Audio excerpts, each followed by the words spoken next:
Assalamualaikum warahmatullahi wabarakatuh. Saya Rika Hakim Lela Alwafa dari jurusan Pengembangan Masyarakat Islam semester 4 UIN Sunan Gunung Jati Bandung.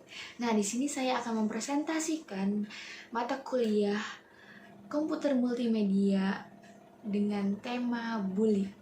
Komitmen pengakuan dan perlindungan terhadap hak atas anak telah dijamin dalam Undang-Undang Dasar Negara Republik Indonesia tahun 1945 pasal 28B ayat 2 menyatakan bahwa setiap anak berhak atas kelangsungan hidup, tumbuh, dan berkembang serta berhak atas perlindungan dari kekerasan dan diskriminasi. Peraturan perundang-undangan yang terkait dengan anak telah banyak diterbitkan, namun dalam implementasinya di lapangan masih menunjukkan adanya berbagai kekerasan yang menimpa pada anak, antara lain adalah bullying. Bullying sendiri dalam bahasa Indonesia dikenal sebagai penindasan atau risak, merupakan segala bentuk penindasan atau kekerasan yang dilakukan dengan sengaja oleh satu orang atau berkelompok orang yang lebih kuat atau berkuasa terhadap orang lain dengan tujuan untuk menyakiti dan dilakukan secara terus-menerus.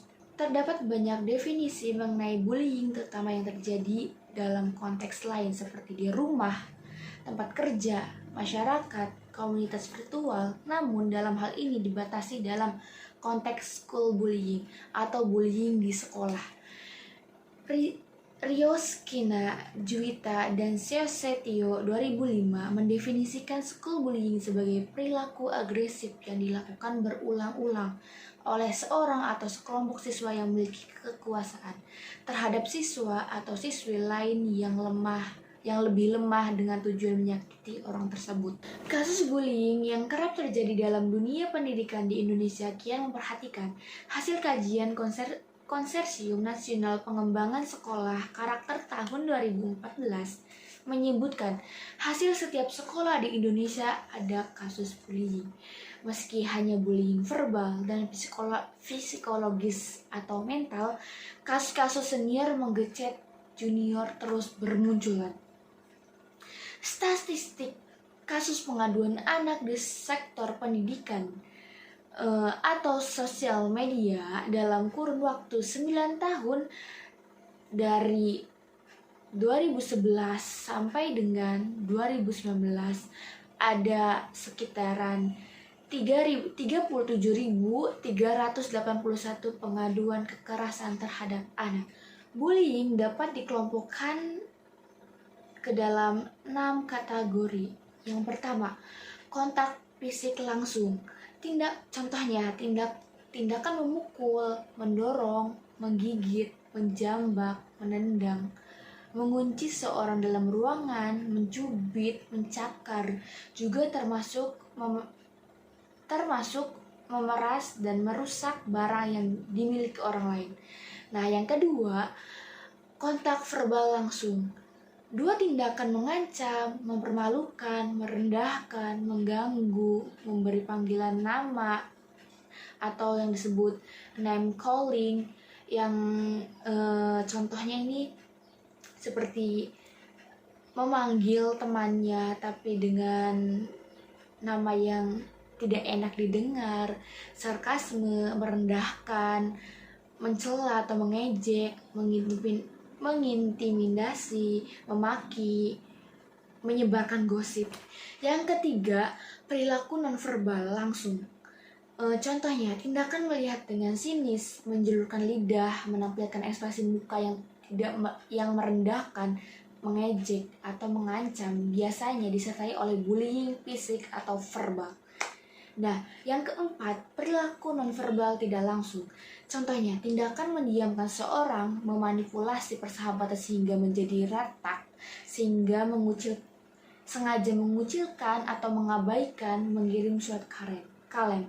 Dan yang kelima, cyberbullying. Contohnya, tindakan menyakiti orang lain dengan sarana media elektronik. Contohnya, rekaman video, intimidasi, pencemaran nama baik lewat media sosial. Dan yang terakhir ini, yang keenam, pelecehan seksual. Kadang tindakan pelecehan dikategorikan perilaku agresif fisik atau verbal. Oke, perbuatan bullying pasti ada dampaknya. Dampak bullying dapat mengancam setiap pihak yang terlihat, baik anak-anak yang dibully, anak-anak yang membuli, anak-anak yang menyaksikan bullying, bahkan sekolah dengan isu bullying serta keseluruhan. Bullying dapat membawa pengaruh buruk terhadap kesehatan fisik maupun mental anak. Pada kasus yang berat, bullying dapat menjadi pemicu tindakan yang fatal seperti bunuh diri dan sebagainya.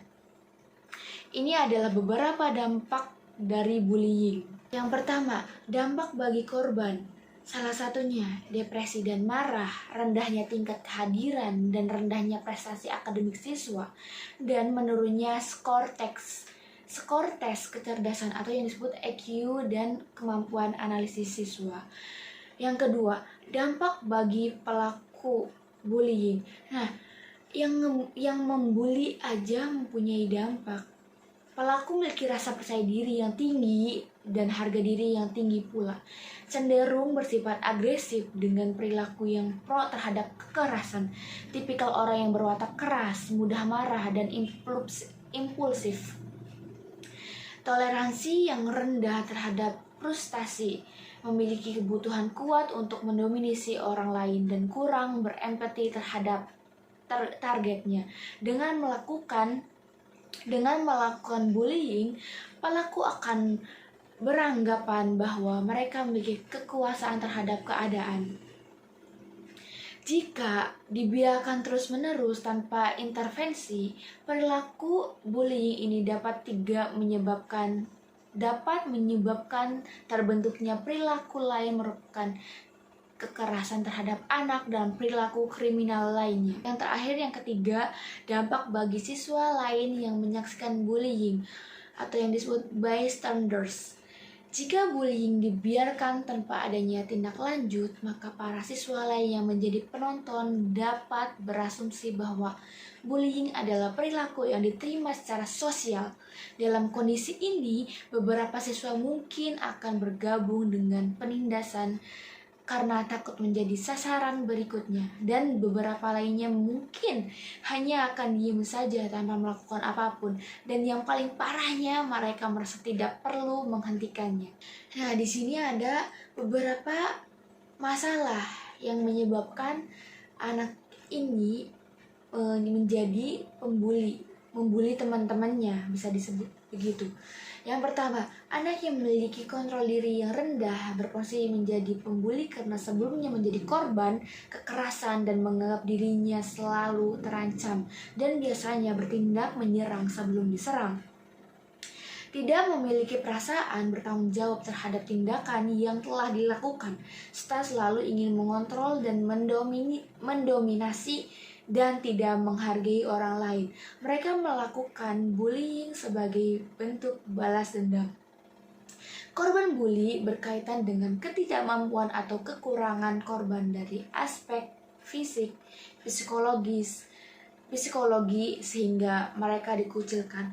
Nah, yang kedua, keluarga permisif terhadap perilaku kekerasan yang ditunjukkan dengan orang tua yang sering bertengkar dan melakukan tindakan yang agresif serta tidak mampu memberikan pengasuhan yang baik. Yang ketiga, teman sebaya yang menjadi support atau penonton yang secara tidak langsung membantu pembuli memperoleh dukungan kuat, popularitas, dan status. Yang keempat, sekolah, lingkungan sekolah dan kebijakan sekolah mempengaruhi aktivitas, tingkah laku serta interaksi pelajar di sekolah. Rasa aman dan dihargai merupakan dasar pencapaian akademik yang tinggi di sekolah. Jika hal ini tidak dipenuhi, maka pelajar akan bertindak mengontrol lingkungan dengan melakukan tingkah laku antisosial seperti melakukan bully. Manajemen dan pengawasan disiplin sekolah yang lemah juga mengakibatkan munculnya bullying di sekolah. Yang terakhir, yang kelima, media massa sering menampilkan adegan kekerasan yang juga mempengaruhi tingkah laku kekerasan anak dan remaja. Setiap tindakan masalah pasti mempunyai solusi atau jalan keluar. Upaya yang harus dilakukan untuk mengatasi bullying meliputi program pencegahan dan penanganan menggunakan intervensi pemulihan sosial atau yang disebut rehabilitasi. Pencegahan dilakukan secara menyeluruh dan terpadu, dimulai dari anak, keluarga, sekolah, dan masyarakat.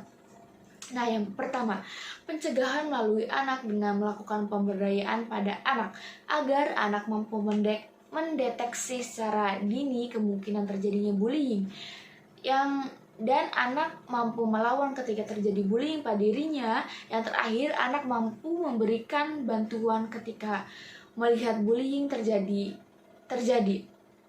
Contohnya seperti mendamaikan, mendukung teman yang mengembalikan kepercayaan, melaporkan kepada pihak sekolah, orang tua, atau tokoh masyarakat. Yang kedua, pencegahan melalui keluarga dengan meningkatkan ketahanan keluarga dan memperkuat pola pengasuh.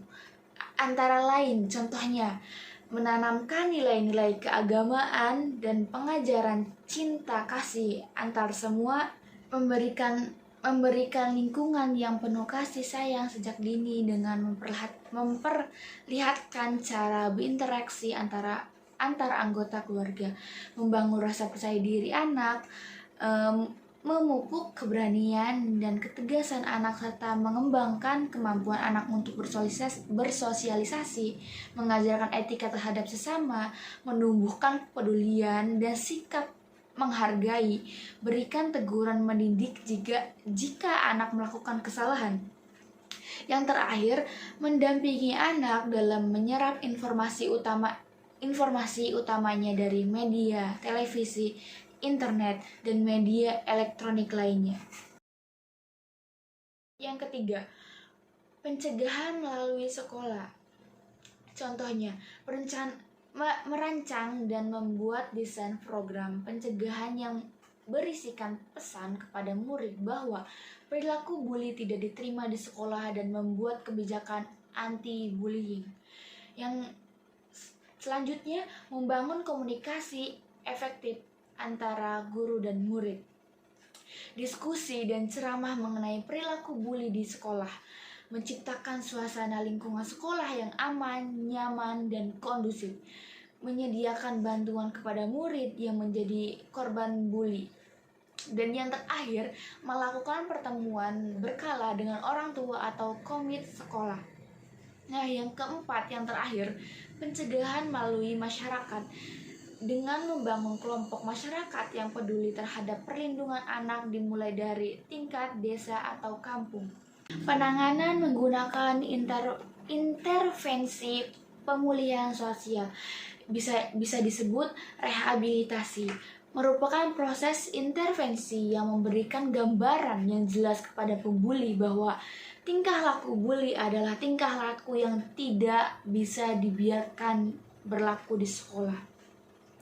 Pendekatan pemulihan dilakukan dengan mengintegrasikan kembali murid yang menjadi korban bullying dan murid yang telah melakukan tindakan agresif atau yang disebut bullying bersama dengan komunitas murid lainnya ke dalam komunitas sekolah supaya menjadi murid yang mempunyai daya tahan dan menjadi anggota komunitas sekolah yang patuh dan berpegang teguh pada peraturan dan nilai-nilai yang berlaku.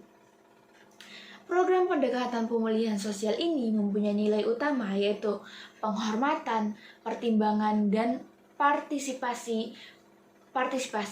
Prinsip yang digunakan adalah yang pertama, mengharapkan yang terbaik dari orang lain. Yang kedua, bertanggung jawab terhadap tingkah laku dan menghargai perasaan orang lain. Yang ketiga, bertanggung jawab atas apa yang telah dilakukan. Dan yang terakhir, peduli kepada orang lain. Oke, sekian pemaparan presentasi yang saya berikan. Kurang lebihnya mohon maaf, dan apabila ada kata-kata yang salah mohon dimaafkan. Dan jangan lupa like, comment, subscribe, and share video ini sebanyak-banyaknya ke teman-teman kalian, ke sekolah, ke teman-teman sekolah, agar mereka tahu dampak buruknya bully atau membuli teman itu seperti apa. Dan terima kasih yang telah nonton video ini sampai akhir. Thank you for watching. Wassalamualaikum warahmatullahi wabarakatuh.